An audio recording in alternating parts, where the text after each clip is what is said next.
Vídeo novo com uma nova perspectiva sobre a pandemia e uma mensagem bem mais curta e mais direta para ser mais clara. Você provavelmente viu a live onde eu explico e descrevo os cenários que a gente podia ter no Brasil, dependendo do esforço que a gente fizesse para suprimir o coronavírus, de acordo com um dos estudos que orientam a tomada de decisões internacional. Agora, esse mesmo grupo que produziu aquele estudo revisou os cenários com base nos dados mais atuais e trouxe boas notícias.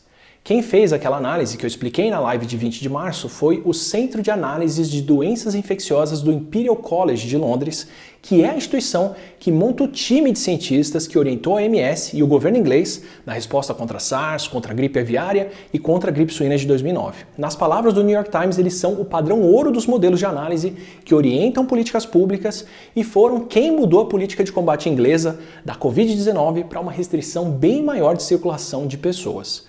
O que acontece é que o estudo de 16 de março que eu cito tem duas partes. Uma delas mostra o cenário de cada medida, o que ia acontecer se os Estados Unidos e a Inglaterra não fizessem nada, se eles tomassem algumas medidas de prevenção e se parassem completamente o país. E a projeção dessa análise, a conclusão do estudo e do time deles foi que se não tomassem as medidas mais extremas e em pouco tempo, o número de vidas em risco é muito alto, tanto que o governo inglês se mobilizou. E tem uma outra parte que discute como a gente podia parar e sair dessa parada mais extrema de supressão, com tudo fechado, para umas medidas mais brandas, como deixar uma parte da população circular e o que seria possível. Essa parte do estudo foi mais questionada por outros pesquisadores e ainda estava bem certa, tanto que por isso que eu não discuti ela naquela live. Só que de lá para cá, com mais dados e com estimativas mais realistas da mortalidade e do espalhamento da Covid-19, eles revisaram as análises e eu queria comentar como agora o cenário é bem mais animador. Eles revisaram um pouco o total de vidas que poderiam ser perdidas sem fazer nada e dessa vez analisaram o Brasil também. E os números que eles dão para cá, se a gente não tivesse feito nada, ainda são muito graves, só que muito está sendo feito. O que eles revisaram e descrevem melhor agora é quantas vidas esses esforços que a gente já tomou podem poupar. Segundo eles, se os países adotarem medidas de supressão como as nossas, cedo, como a gente fez, a maior parte das vidas podem ser salvas. E pela comparação deles, o Brasil entra na categoria de países que não têm populações mais velhas, mas têm populações mais pobres, em grandes densidades e que têm mais complicações como diabetes e hipertensão, o que são mais motivos para a gente ter agido cedo. As recomendações do estudo e da equipe que orienta a OMS ainda é de manter as medidas de distanciamento e a gente ainda vai ter uma demanda por atendimento hospitalar maior do que a infraestrutura que a gente tem suporta. Só que com o que a gente fez até agora, a gente pode ter ganho tempo para aumentar essa infra e produzir o que mais a gente vai precisar daqui para frente, que é teste. Segundo essa nova análise, o aumento de leitos e as medidas de distanciamento que a Inglaterra, por exemplo, tomou, já podem ter sido suficientes para reduzir muito o número de vítimas de centenas de milhares para dezenas de milhares e para o país poder sair antes dessa etapa de mitigação. Como os ingleses vão saber se o que eles fizeram foi suficiente e quando eles podem retomar atividades? Com testes. E como nós vamos saber qual é o cenário brasileiro daqui para frente? Com testes também, só que tem uma outra comparação. Até o dia em que eu estou gravando esse vídeo, 26 de março, os nossos números de casos e de mortes estão crescendo num ritmo parecido com os números da Espanha no começo do surto deles, dobrando a cada 3 dias mais ou menos.